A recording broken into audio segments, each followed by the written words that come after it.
In this video, I'll show you how to authenticate your domain in Brevo. Now, please do understand that I'll only be covering the Brevo side of this, as depending on what your host site is, it's going to be completely different. So, on the Brevo side of things, what you need to do is click on the settings cog on the top right. In here, you'll find an option that says senders, domains, and IPs on the left. Then on the top of that, you'll find domains, and you need to add a domain. And this is where authentication begins. So I'm going to type in a made-up domain name here, and I'll just click on add a domain. And now it'll begin setting up the authentication form.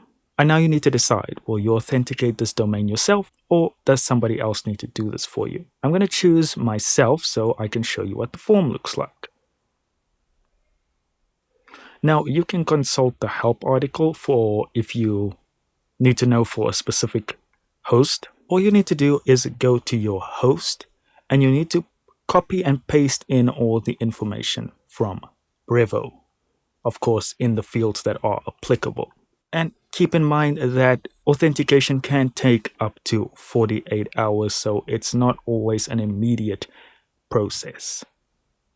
And when you're done copying all this information into your host or your domain provider, all you need to do is hit authenticate this email domain. And that is it. That's all I've got for you today. Thank you so much for watching.